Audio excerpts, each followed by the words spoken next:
सत्ता गठबन्धन दलले स्टेट पार्टनरशिप प्रोग्राम एसपीपीका विषयमा प्रधानमन्त्री शेरबहादुर देउवासँग छलफल गर्ने भएका छन्। नेकपा एकीकृत समाजवादीका अध्यक्ष माधव कुमार नेपालले माओवादी अध्यक्ष प्रचण्ड, जसपा अध्यक्ष उपेन्द्र यादव र आफूबीच शनिबार छलफल भएको र एसपीपीका बारेमा प्रधानमन्त्री देउवासँग छलफल गर्ने निष्कर्ष निकालिएको जानकारी दिनुभयो। शनिबार पार्टीको युवा विशेष जिल्ला कमिटिको शपथ ग्रहण कार्यक्रममा नेपालले एसपीपी सम्झौता नगर्ने यसअघि नै प्रधानमन्त्रीले स्पष्ट पारे पनि यसको चर्चा परिचर्चा धेरै भएकाले पुनः छलफल गर्न लागि बताउनुभयो। अध्यक्ष नेपालले राष्ट्रिय अन्योललाई चिर्दै एसपीपीको सत्य तथ्य बाहिर ल्याउनु पर्ने उल्लेख गर्नुभयो। एसपीपीमा धेरै बहस भएपछि खोज्दै जाँदा संसदमा यस विषयमा हंगामा मनाउने दल नै जोडिएको कुरा आएको उहाँले बताउनुभयो। त्यस्तै उहाँले सरकार र सेनाको धारणा बुझ्दा एसपीपी अगाडि नबढ्ने विषय पक्का पक्की भएको धारणा राख्नुभयो। एसपीपी का कुराहरू, स्टेट पार्टनरशिप प्रोग्रामका कुराहरू आएका छन्। त्यो एसपीपी का कुरा भनेका के हुन अब हामी सबै अलमलमा परेका छौँ। पहिले त हामीले बुझेका थियौँ एसपीपी नामको कुनै चिज दस्तावेजै नेपालमा आइपुगेको छैन, सही नै भइसकेको छैन भन्ने पनि सुन्यौँ। थियो भने अरूको पालामा भएको थियो भने पनि सुन्यौँ। अब तिथि मिति हेर्दाखेरि अब कसको पालामा भएको हो, अब योले गहिरो प्रश्न खडा गरेको छ। त्यस हुनाले अब हामी के भनिरहेका छौँ भने अहिले अरू कुरा उठाइरहेका छैनौँ, किनभने प्रधानमन्त्री शेरबहादुर देउवाजीसँग मैले यो कुरा उठाएँ र मैले यो कुरा उठाइसकेपछि उहाँले क्याटेगोरिकली जवाब दिनुभयो कि म अमेरिकामा गइहालेँ भने पनि, अमेरिकाको भ्रमण गरेँ भने पनि नेपाललाई कुनै सुरक्षामा आबद्ध हुने कुनै दस्तावेजमा म सही गर्दिन, कसैले भने पनि म मान्दिन। उहाँको जवाबबाट हामी धेरै खुसी भयौँ। उहाँको क्याटेगोरिकल जवाब थियो, नेपालको हितमाथि आँच पुग्ने कुनै काम मबाट हुने छैन। त्यसै सन्दर्भमा नेपाली सेनाका कुराहरू पनि उठिसकेपछि नेपाली सेनाका प्रधान सेनापतिको जवाब हामीले बुझ्न चाह्यौँ। उहाँले पनि नेपाली सेना नेपालको राष्ट्रिय हितलाई र नेपालको भू राजनीतिक संवेदनशीलतालाई, छिमेकीहरूको अत्यन्तै संवेदनशील स्थितिलाई हामी व्यवस्था गरेर कुनै पनि त्यस्ता कागजमा सम्झौतामा सही गर्दैनौँ भने भनिसकेपछि हामी बढ्ता आश्वस्त र विश्वस्त भयौँ। त्यस्तो केही पनि भएको छैन भनेपछि झन् ज्यादा हामी ढुक्क भयौँ। त्यसै बिचमा एउटा अर्को कागज आइपुग्यो।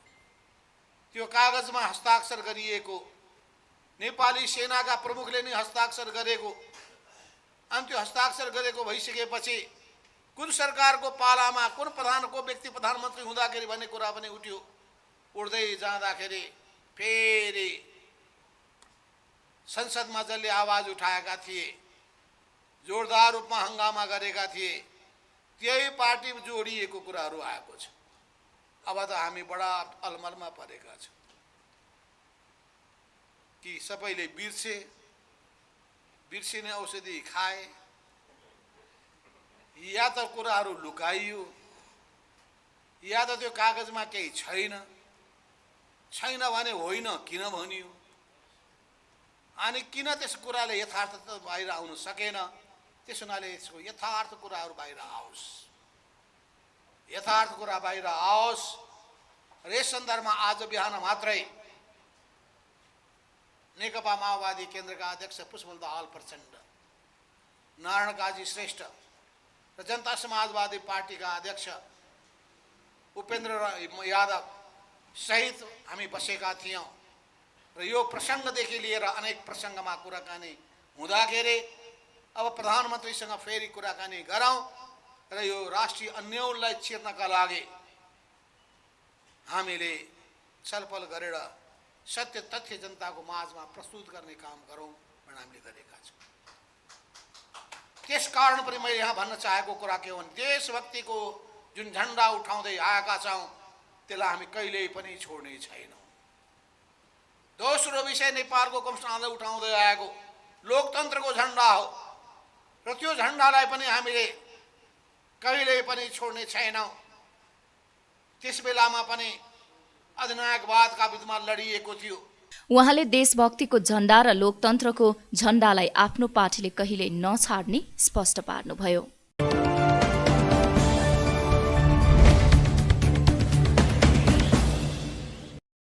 नेपाली कांग्रेसका महामन्त्री विश्वप्रकाश शर्माले अमेरिकी स्टेट पार्टनरशिप प्रोग्राम एसपीपी कुनै पनि हालतमा स्वीकार्य नहुने बताउनु भएको छ।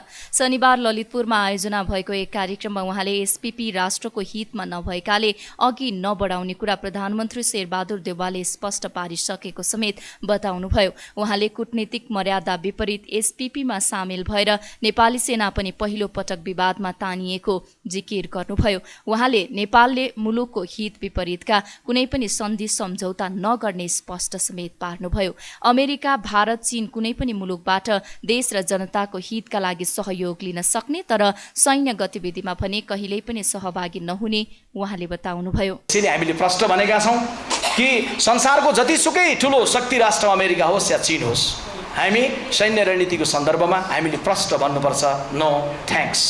हामी कुनै पनि देशको सैन्य रणनीतिमा कहिले पनि सामेल हुँदैनौँ। हामी नेपालको समृद्धिको लागि, नेपालको समुन्नतिको लागि, नेपाली जनताको हितको लागि संसारको कुनै पनि देशले गर्ने साथ र सहयोगलाई हामी लिन सदैव उत्साही रहन्छौँ। तर कुनै पनि देशले, चाहे उत्तरतर्फको देशले होस्, चाहे दक्षिणको देशले होस्, चाहे सात समुद्र पारीको देशले होस्, कहिले पनि कुनै पनि कालखण्डमा सैन्य रणनीतिको अभ्यासमा सामेल गर्ने, सैन्य रणनीतिका साथ कुनै योजनालाई अगाडि सार्ने कर्म गर्छ भने आज शेरबहादुर देउवाको पालामा होस् या भविष्यमा विश्वप्रकाश शर्माहरूको पालामा होस्, नेपाल देश कहिले पनि सैन्य रणनीतिमा, कुनै पनि देशको सैन्य रणनीतिमा कहिले पनि सामेल हुँदैन भन्ने कुरामा हामी प्रष्ट छौँ, हामी प्रतिबद्ध छौँ।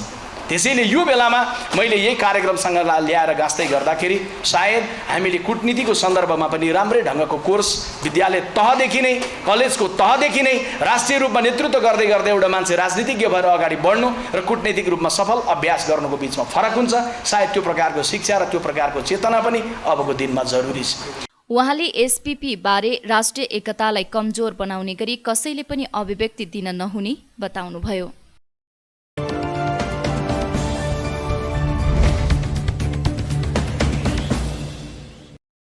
पुँजी बजार सुधारको माग गर्दै आन्दोलनरत शेयर लगानीकर्ताहरूले शनिबार प्रदर्शन गरेका छन्। पुँजी बजार सुधार सङ्घर्ष समितिले आफूहरूले अघि सारेको माग तत्काल कार्यान्वयन हुनुपर्ने भन्दै ललितपुरको खुमलटार स्थित धितोपत्र बोर्डको कार्यालय नजिकै र्यालीसहित प्रदर्शन गरेका हुन्। प्रदर्शनमा सहभागीहरूले पुँजी बजारको सुधार र विकास रोक्न पाइँदैन, नेप्सेको पुनर्संरचना गर, धितोपत्र बोर्डलाई स्वायत्त बनाऊ लगायतका नारा लगाएका थिए। पुँजी बजार सुधारको मागसहित लगानीकर्ता सङ्घर्ष समितिका संयोजक तिलक कोइराला विगत 4 दिनदेखि आमरण अनसनमा हुनुहुन्छ। अनसनमा बसेका कोइरालाको स्वास्थ्य अवस्था कमजोर बन्दा समेत सरकारको ध्यान नगएको भन्दै उनीहरूले आक्रोश व्यक्त गरेका छन्।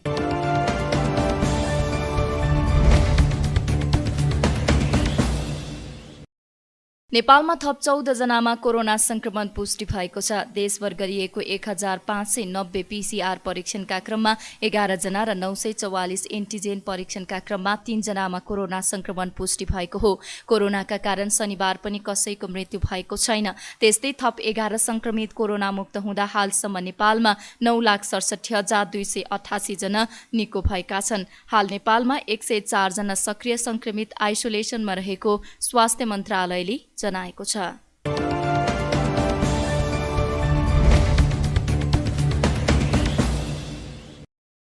नेकपा एमालेका नेता टोप बहादुर राईमाझीले अमेरिकाको स्टेट पार्टनरशिप प्रोग्राम एसपीपीमा नेपालले कुनै पनि हालतमा सम्झौता गर्न नहुने बताउनु भएको छ।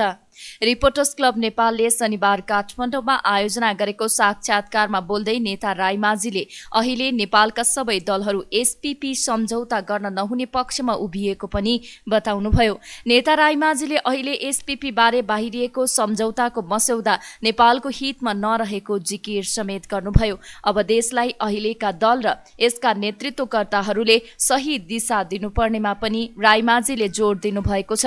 उहाँले अब दलहरूले राष्ट्रियताको प्रश्नमा खास गरी विकास र समृद्धिको पक्षमा सामाजिक न्याय र सुशासनको क्षेत्रमा एकमत हुन जरुरी रहेको धारणा राख्नुभयो।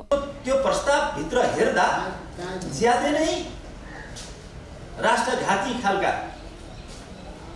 एजेन्डाहरू छन् भन्ने कुरा त यो छर्लङ्ग भएको छ र यसमा करिब यो प्रस्तावको विपक्षमा जसले ड्राफ्ट गरेको र जसले प्रस्ताव राखेको र स्वीकार गरेको भए पनि सहमति गर्न खोजेको भए पनि सेङ्सन गर्न खोजेको भए पनि टाइममा जो बहस भयो टाइममा यसमा चर्चा भयो यसमा सबै पार्टीहरू पछि हटेका छन् र यो चाहिँ पास गर्न हुँदैन भन्ने आम सहमति देखिन्छ। यो खुसीको कुरा हो। त्यसकारणले धेरै चर्चा नगरौँ भन्ने पनि छ कतिपय राजनीतिक पार्टीहरूको। अब यसमा अब सरकारले जो पछि हटिसक्यो यसलाई पास गर्ने पक्षमा छैन, सरकारको नेतृत्व गरेको पार्टी र सरकारमा संलग्न पार्टीहरू नै यसमा सहमति छैन भन्नेलाई किन चर्चा गर्ने? तर चर्चा गर्नुपर्दछ, समीक्षा त गर्नु पर्यो। समीक्षा गर्नुपर्दछ। कमजोरी कसको हो? अब देशका राजनीतिक पार्टीहरूले यो कहाँ हाम्रो कमी कमजोरी हो, जो चुकेको भए पनि जानेर या नजानेर जसले यसलाई संलग्नता भएको भए पनि जुन नियतले भएको भए पनि यो गलत थियो भन्ने कुरालाई यो एउटा समीक्षाको विषय बन्नुपर्छ। यो जरुरी छ। सबै डकुमेन्टहरू आउँछन्, जो मैले भनिसकेँ।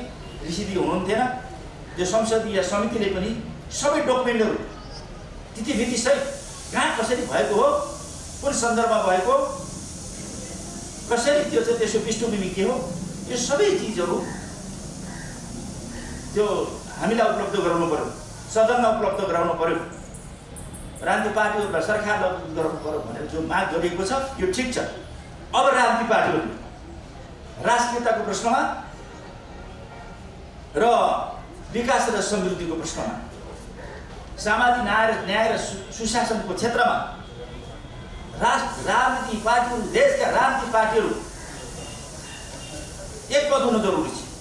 यद्यपि हाम्रा विचारहरू फरक छन्, पार्टी फरक छन्, राजनीति फरक छ, योजना फरक होलान्, कार्यक्रम फरक होलान्, लक्ष्य त एउटै हो नि हाम्रो। रायमाझीले दलहरूले अब एक आपसमा हिलो छ्यापाछ्याप गर्न नहुने धारणा राख्दै विकास र समृद्धिको एजेन्डामा एकताबद्ध भएर अघि बढ्नुपर्ने बताउनुभयो।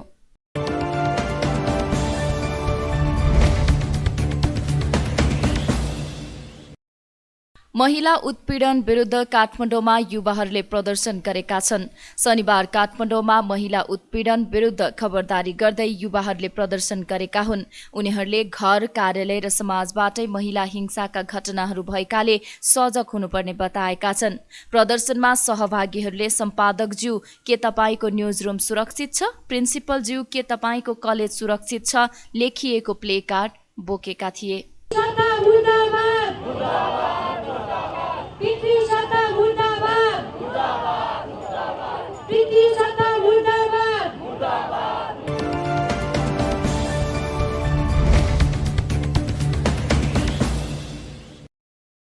उदयपुरको चौदण्डी गढी नगरपालिकाको समन्वयमा आँखा तथा कानको उपचार सुरु गरिएको छ। नेपाल नेत्र ज्योति संघ सगरमाथा चौधरी आँखा अस्पताल लहानद्वारा आँखा तथा कानको उपचार उदयपुरको चौदण्डी गढी नगरपालिकामा सुरु गरिएको हो। नगरको वडा नम्बर 7 स्थित नगर अस्पताल परिसरमा नवनिर्मित भवनमा अपरेसन बाहेकका सबै सुविधा उपलब्ध हुने गरी आँखा तथा कानको उपचार सुरु गरिएको हो। हाल अपरेसन बाहेकका सबै सेवा सुरु गरिएको भए पनि निकट भविष्यमै अपरेसन सहितको सेवा सुरु गरिने नगर प्रमुख कालुमान लामाले जानकारी दिनुभएको छ। विगतमा उक्त क्षेत्रका आँखा तथा कानका रोगीहरूले मध्य प्रदेशको सिराहा स्थित लाहान, सुनसरीको धरान, मोरङको विराटनगर पुग्नुपर्ने बाध्यता रहेको थियो। नगरमै आँखा तथा कानका रोगीहरूले उपचार पाउने भएपछि सेवाग्राही उत्साहित बनेका छन्। शनिबार एक कार्यक्रमका बीच प्रदेशका सांसद विमल कार्की, नगर प्रमुख कालुमान लामा, निवर्तमान नगर प्रमुख खगेन्द्र राई लगायतले अस्पतालको उद्घाटन गर्नुभएको हो।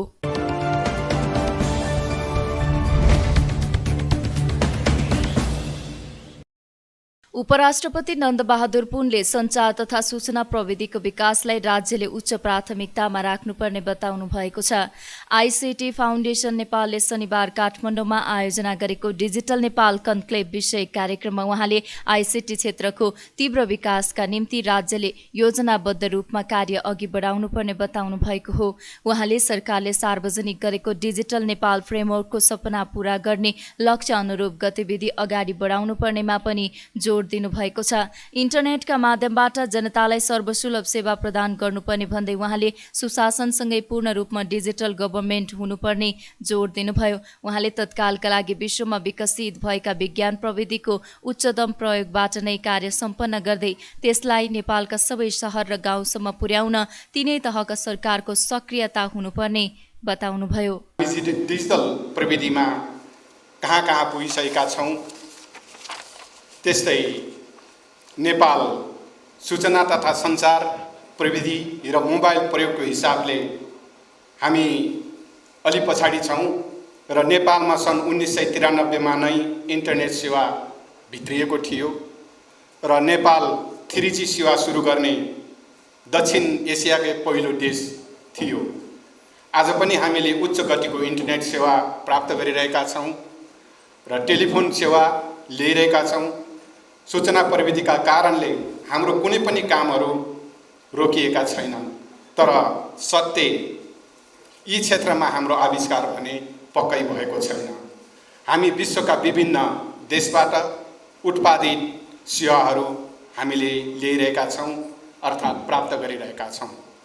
मैले अघि भने नेपाल 3G सेवा सुरु गर्ने दक्षिण एसियाकै पहिलो देश थियो। यसो भन्दै गर्दा मलाई स्मरण हुन्छ र हामी विश्वका विभिन्न मुलुकलाई खाद्यान्नहरू सप्लाई गर्थ्यौँ, तर हामी आज आयात गरिरहेका छौँ र सूचना प्रविधि तथा डिजिटल युगमा पनि हामीले कतै यस्तै त गरिरहेका छैनौँ भन्ने प्रश्नहरू पनि हामीलाई उठ्ने गर्छ र कसरी हामीले हाम्रो उत्पादन अथवा आविष्कारलाई अगाडि बढाउने भन्ने हाम्रो चुनौती पक्कै पनि छ।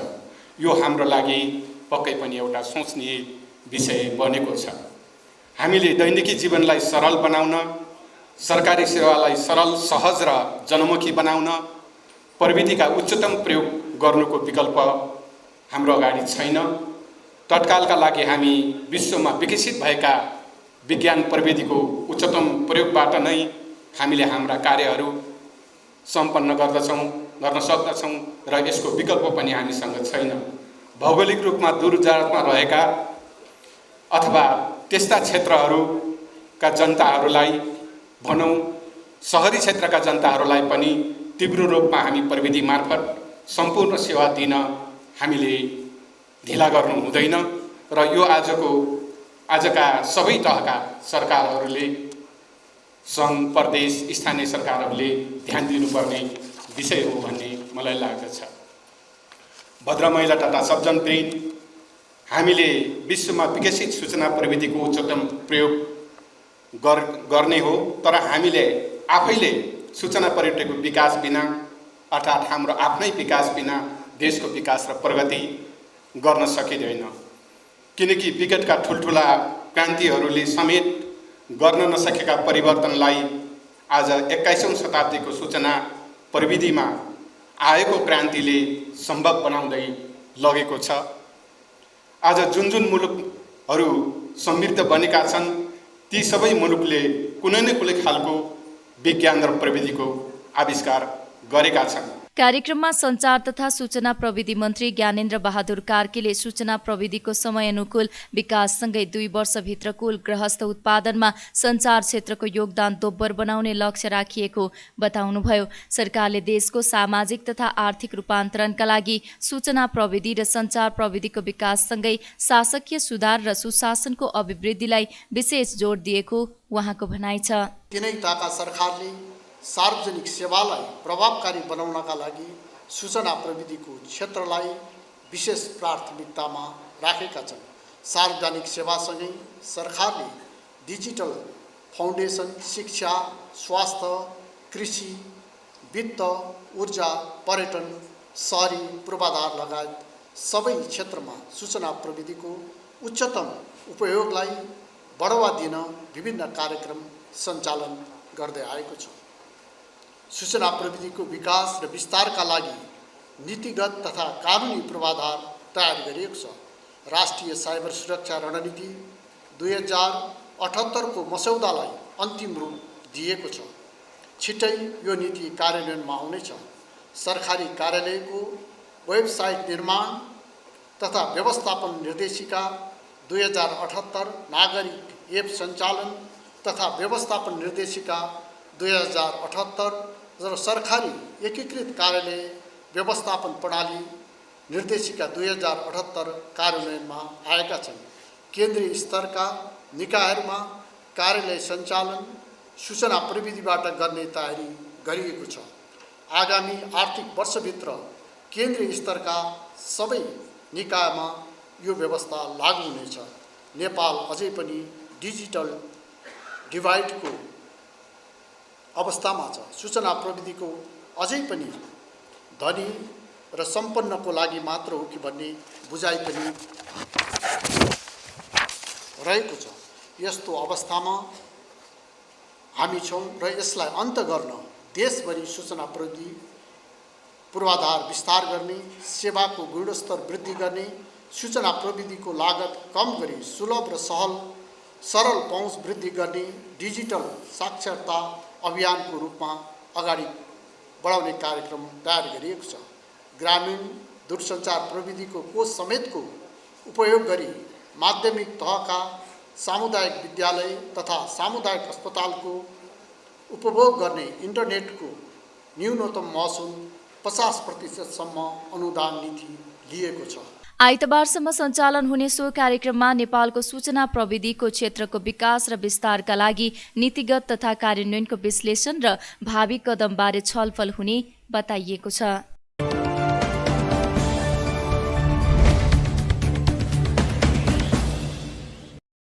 नेकपा एमालेका उपाध्यक्ष विष्णु पौडेलले एमालेलाई कुनै वाम गठबन्धनको आवश्यकता नरहेको बताउनु भएको छ। रिटर्नी फेडरेसन नेपालको लुम्बिनी प्रदेश स्तरीय भेलालाई शनिबार बुटवलमा सम्बोधन गर्दै पौडेलले गठबन्धन बनाउने नाममा कुनै पनि नेतालाई प्रधानमन्त्री प्रस्ताव नगर्ने भन्दै एमालेलाई गठबन्धन बनाउन कुनै आवश्यक नरहेको प्रश्न पार्नु भएको हो। पौडेलले केही दलका नेताले आफूलाई एमालेले प्रधानमन्त्रीको प्रस्ताव गरेको भन्दै कांग्रेससँग बार्गेनिङ गरिरहेको जिकिर गर्नुभयो।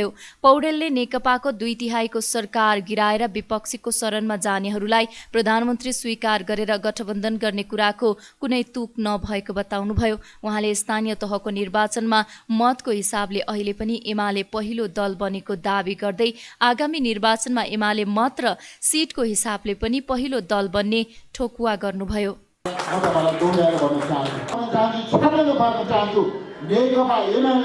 कुनै गठबन्धन नामको धन्दामा लाग्ने फुर्सद छैन।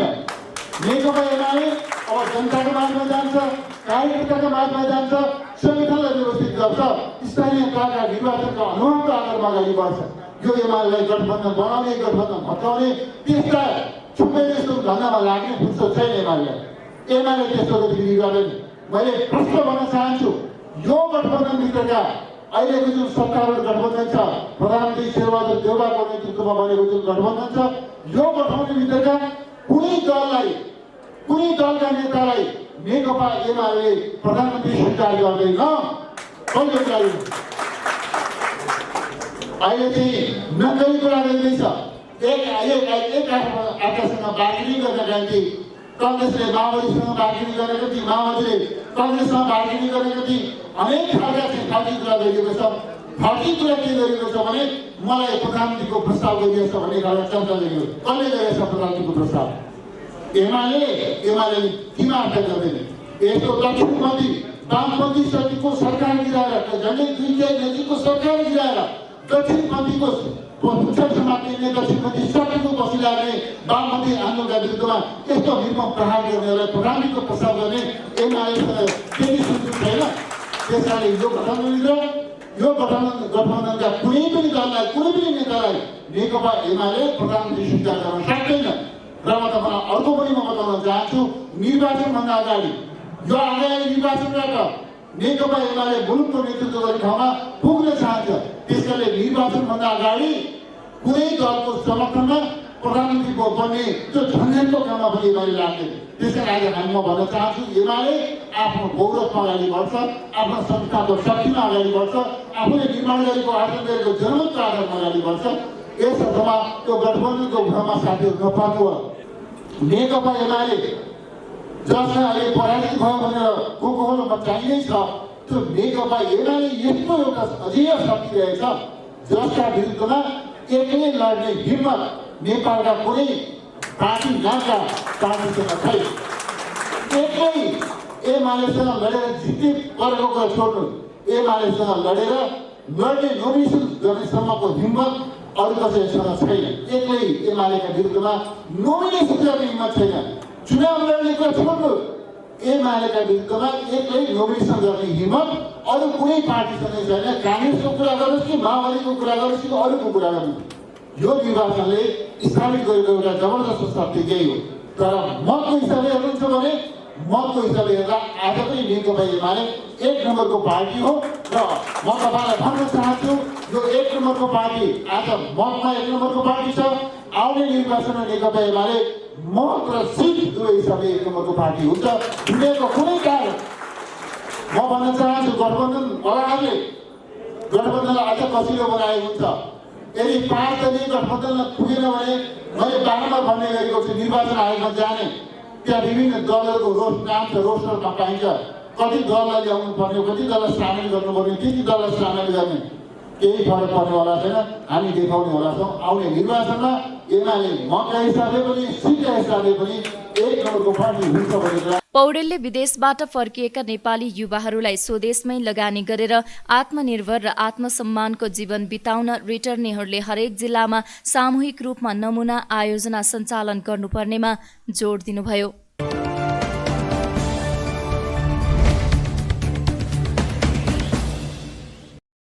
नेकपा एमालेका नेता प्रदीप गेवालीले नेपाल कुनै पनि शक्ति राष्ट्रको रणनीतिक अङ्ग बन्न नसक्ने स्पष्ट पार्नु भएको छ। शनिबार काठमाडौँमा आयोजित एक कार्यक्रममा गेवालीले मुलुकको राष्ट्रहित विपरीत नेपाल शक्ति राष्ट्रको रणनीतिक अङ्ग बन्न नसक्ने स्पष्ट पार्नु भएको हो। एसपीपीका विषयमा धेरै आशंका रहेको भन्दै यसका विषयमा राज्यले थप स्पष्ट पार्नुपर्ने उहाँको भनाइ छ। तत्कालीन समयमा नेपाली सेनाले कुनै राजनीतिक नेतृत्वलाई जानकारी नै नदिई पत्र लेखेको पाइएको पनि उहाँले बताउनुभयो। त्यस्तै उहाँले सन् 2019मा इन्डो पेसिफिकको रिपोर्टमा नेपाल र श्रीलङ्कालाई एसपीपीको नयाँ सदस्यको रूपमा राखेको पाइएपछि एमाले नेतृत्वको सरकारले कार्यदल नै बनाएर एसपीपीलाई स्थगन गरेको दावी गर्नुभयो। त्यतिबेला हामी एकदम ट्रान्जिसमा थियौँ। मैले यो कुरा चाहिँ पटक पछि पनि भन्ने छु।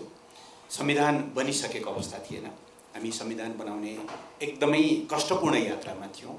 मुलुक एक किसिमले दुर्विकृत जस्तो अवस्थामा पनि थियो। तराईमा अशान्ति थियो। त्यस्तो बेलामा अब त्यो ठ्याक्कै इमेल चाहिँ भेटिएको छैन, तर रिफर गर्दा त्यही भन्छ, नेपाली सेनाले अमेरिकाबाट यस्तो खालको प्रस्ताव आएको छ, यसको बारेमा के गर्ने हो, आवश्यक निर्देशन पाऊँ भनेर नेपाली सेनाले रक्षा मन्त्रालयलाई पत्राचार गर्छ। यसको अहिले थाहा भएसम्मको एउटा उद्गम त्यहाँबाट भेटिन्छ। अब थाहा छैन रक्षा मन्त्रालयले त्यसलाई कति सिरियसली लियो। पठाएको भाषा हेर्दा यस्तो लाग्छ स्ट्रेट पार्टनरसिप प्रोग्राम भनेको यो बेलामा हामी एक्सचेन्ज प्रोग्राम भन्छौँ नि, अमेरिका घुम्न जाने हो भने जस्तो। उसले पठाएको पत्रमा रक्षा मन्त्रालयको पनि एकजना प्रतिनिधि राखी डेलिगेसन बनाउनु भनेर असोज 13 गते सेना जङ्गी अड्डामा चाहिँ पत्र पठाएको देखिन्छ। मैले अघि एउटा अलिकति कहाँबाट हाम्रा समस्याहरू हुन्छन् भन्दा यस्ता विषयहरूमा परराष्ट्र मन्त्रालयले ओभरअल एउटा डिप्लोमेटिक आस्पेक्टबाट पर्सपेक्टिभबाट हेर्ने, हामीले गर्न लागेका कुनै सम्झौताहरू हाम्रा अन्तर्राष्ट्रिय प्रतिबद्धतासँग मेल खान्छन् खाँदैनन्, कानुनसँग संविधानसँग मेल खान्छन् खाँदैनन्, त्यसबारेमा कानुन मन्त्रालयको राय लिने, ती सबै कुराहरू भएको देखिँदैन। सेनाले जङ्गी अड्डाले पत्र पठायो, रक्षाले के भनेर पठायो भने मेरो पनि प्रतिनिधि राखेर डेलिगेसन बनाउनु र अगाडि बढाउनु। भाषा मोरलेस यही छ। अब बुझाइ के हुन सक्छ भने अब यो ग्रिन सिग्नल हो, भर्खर संविधान बनेको, नयाँ प्रधानमन्त्री आइ नसक्नु भएको, जुन ढङ्गले पहिले जेठमा 16 मध्ये सहमति गरेर संविधान बनाउने बेलामा मुख्य राजनीतिक दल नेकपा एमाले, नेपाली कङ्ग्रेस र माओवादीको बिचमा छलफल भएर जस्तो खालको सेटअप संविधान जारी भइसकेपछि हुन्छ भनिएको थियो, त्यो सेटअप सम्बन्धी समझदारी भत्किएको, नयाँ ढङ्गले ध्रुवीकरण सुरु भएको बेलामा चाहिँ यो पत्राचार भएको देखिन्छ। त्यस पछाडि सेनाले नयाँ प्रधानमन्त्री आइसकेपछि अब त्यो चिठी उता पठाएको देखिन्छ। कि हामी स्टेट पार्टनरसिप प्रोग्राममा सहभागी हुन पाऊँ। तर त्योभन्दा अगाडि नै तिमीहरू हुनका लागि निवेदन देऊ भनेर उताबाट रिक्वेस्ट गरेको देखिन्छ। यसका केही कुराहरू अझ गइरहेका साथ हेर्नु पर्ने देखिन्छ। 2015मा त्यो रिक्वेस्ट भयो, नेपाल त्यसको सदस्य भएको देखिँदैन। 2017मा फेरि एकचोटि रिक्वेस्ट गरेको छ, रिक्वेस्ट गर तिमीहरू सदस्य बनेनौ, फेरि निवेदन दिनुपर्ने भयो भनेर रिक्वेस्ट गरेको देखिन्छ। फेरि निवेदन दिएको देखिन्छ, फेरि पनि हुँदैन। तेस्रोचोटिको निवेदनपछि र इन्ट्रेस्टिङ के छ भने यी सबै बिचका करेस्पोन्डेन्सहरू जति सेना र अमेरिकी एम्बेसी अथवा एसिया पेसिफिक कमान्ड, पहिलेको एसिया पेसिफिक कमान्ड पछाडि इन्डो पेसिफिक कमान्डको बिचमा चाहिँ करेस्पोन्डेन्स भएको छ। त्यो कुरा चाहिँ पोलिटिकल लिडरसिपलाई, रक्षा तालुकदार मन्त्रालयलाई या अरू पोलिटिकल लिडरसिपलाई त्यसमा इन्गेज गरेको अब कतै त्यो लिखितमा प्रमाण भेटिँदैन। सम्भवतः सेनाले के ठान्यो होला भने रक्षा मन्त्रालयले गो अहेड भनेकै छ, त्यसो भएको हुनाले भनेर यो 3 वर्ष झन्डै 4 वर्ष करेस्पोन्डेन्सको यो प्रक्रिया सुरु भएको देखिन्छ। अब अहिले पछिल्लो समय यसलाई बेवारिसी बनाउने कोसिस पनि हुँदैछ। तर म यहाँलाई यति चाहिँ भन्छु, यो बेवारिसी होइन। सेन्सिटिभ ठाउँबाट सेन्सिटिभ ठाउँमा राज्यका महत्त्वपूर्ण निकायहरूमा पुगेको एउटा डकुमेन्ट हो, जुन डकुमेन्ट पढिसकेपछि मलाई लाग्छ तपाईँहरू कोही पनि ढुक्कसित चैनले निदाउने स्थिति बन्यो होला जस्तो मलाई लाग्दैन। त्यो चाहिँ फन्डामेन्टल्ली एउटा डिपार्चर, हामीले अहिलेसम्म अवलम्बन गर्दै आएको नीतिको फन्डामेन्टल डिपार्चर। नेपालले एउटा अवस्थामा मात्रै अन्तर्राष्ट्रिय अभियानमा छ, संयुक्त राष्ट्रसङ्घको आह्वानमा ब्लू हेलमेट पहिरिएर युएनको लिडरसिपमा ऊ विभिन्न मिसनहरूमा छ। अहिले दोस्रो तेस्रो ठुलो मिसन हो।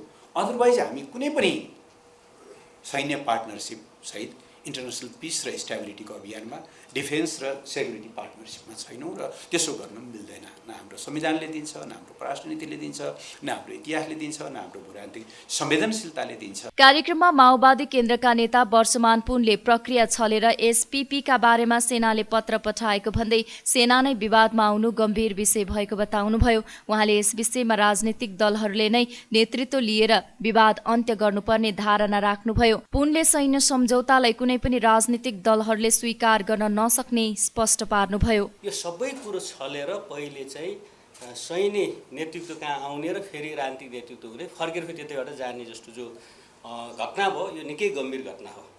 यो चाहिँ यो अन्तिम घटना होस्, यस्ता कुराहरू फेरि नदोहोरिउन् भन्ने नै हामीले प्रतिबद्धता व्यक्त गर्नुपर्ने, हामीले सतर्कता अपनाउनु पर्ने विषय नै हो। यो कुरो हामी सेना, नेपाली सेनाप्रति, हाम्रो राष्ट्रिय सेनाप्रति हाम्रो गौरव छ, सम्मान छ, जसको चाहिँ हामी व्यावसायिकतामा शङ्का गरेका छैनौँ।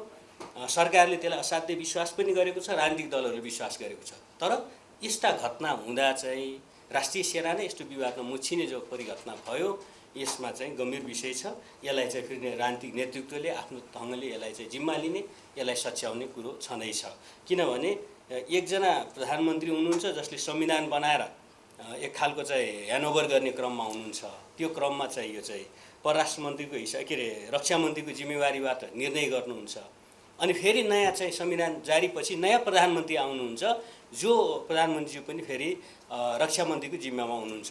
त्यो बिचमा कुनै पनि चाहिँ हुँदैन, फेरि जानकारी दिने कुरो, फेरि चाहिँ अनुमति लिने कुरो हुँदैन। फेरि चाहिँ यो चाहिँ परराष्ट्र मार्फत जाने कुरो, दूतावासलाई लेख्ने चिठी या यस्ता चाहिँ कुरोहरू फेरि सैनिक उसबाटै निकायबाटै जाने खालको जो भयो, यो कुरो चाहिँ राम्रो होइन। एक दोस्रो कुरो चाहिँ अहिले चाहिँ यति धेरै व्यापक रूपमा आइसक्यो। राम्रो कुरो के भयो भने जनस्तरमा उठ्यो, बौद्धिक स्तरमा उठ्यो, मिडियामा उठ्यो र अब अहिलेको सरकार पनि यसमा जाँदैन र प्रतिपक्ष लगायत सम्पूर्ण राजनीतिक दलहरू पनि हाम्रो प्रतिबद्धता चाहिँ कि यस एसपीपी जस्तो एउटा सैन्य गठबन्धन जस्तो, सामरिक गठबन्धन जस्तो या साझेदारी जस्तो देखिने उसमा चाहिँ सम्झौतामा या चाहिँ सहकार्यमा हामी जाँदैनौँ भनेर सार्वजनिक प्रतिबद्धता जाहेर गरेका छौँ। यो निकै ठुलो प्रतिबद्धता हो। उहाँले परराष्ट्र मन्त्रालयबाट गर्नुपर्ने कामलाई जङ्गी अड्डाबाट रक्षा मन्त्रालयलाई चिठी पठाउनु कमजोरी भएको तर्क गर्नुभयो।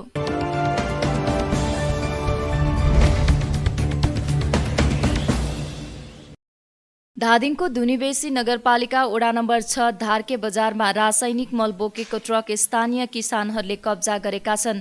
भन्सार छली गरेर ल्याउँदै गरेको 2 ट्रक मल राजस्व विभागले नियन्त्रणमा लिएपछि मलको अभाव भोगिरहेका किसानहरूले पृथ्वी राजमार्गको बीच सडकमै ट्रक नियन्त्रणमा लिएर मल लिएका हुन्। भन्सार छली गर्दै धादिङका स्थानीय बजारमा कालोबजारी गर्दै मल बेच्दै आएको आरोप स्थानीयले लगाएका छन्।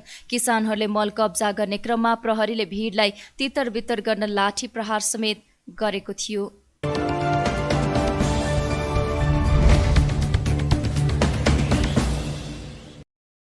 अमेरिकी स्टेट पार्टनरसिप प्रोग्राम एसपीपीमा सरकारले स्पष्ट पार्नुपर्ने भन्दै नेकपा एकीकृत समाजवादी निकट युवा संघले काठमाडौँमा विरोध प्रदर्शन गरेको छ। एसपीपी राष्ट्रको हित विपरीत रहेको भन्दै यस विषयमा सरकारले स्पष्ट पार्नुपर्ने उनीहरूको भनाइ छ। माइती घरमा भएको प्रदर्शनका क्रममा सहभागीहरूले एसपीपी अस्वीकार गर, आन्तरिक मामिलामा हस्तक्षेप नगर लगायतका प्लेकार्ड प्रदर्शन गरेका थिए। एसपीपीका विषयमा विभिन्न व्यक्ति र संस्था जोडिएको र थप अन्योलता सिर्जना गरेकाले यस विषयमा जनतालाई स्पष्ट पार्नुपर्ने उनीहरूले माग गरेका छन्। राष्ट्रियता र जनजीविकाको समृद्धिका लागि आन्दोलन गरिनुपर्ने थियो, तर अफसोस नेपालको राष्ट्रियताका लागि आन्दोलन गरिरहँदा हाम्रै केही व्यक्तिहरू, हाम्रै सुरक्षाकर्मीको उपलब्धमा बसेका व्यक्तिहरू, जसलाई हामीले केही व्यक्तिहरू त्यस्ता हिजो नेता मानेका थियौँ, तिनैले अमेरिकी साम्राज्यवादका विभिन्न पन्जाहरू नेपालमा फिजाइरहेको भेटायौँ। एसपीपी मार्फत फिजाइरहेका छन्। तपाईँहरू जानकार हुनुहुन्छ, यहाँभन्दा अगाडि एउटा एमसीसी नामको आएको थियो। चाहे एमसीसी नामको आओस्, चाहे एसपीपी नामको आओस्, चाहे यसपछिको अरू कुनै प्रोजेक्टहरू आउन्, यी सबै प्रोजेक्टहरू गरिबीमा चाहिँ राष्ट्रियता लुट्नका लागि आउनेछन्। त्यसैले हामी गरिबीमा राष्ट्रियता लुट्न दिने छैनौँ।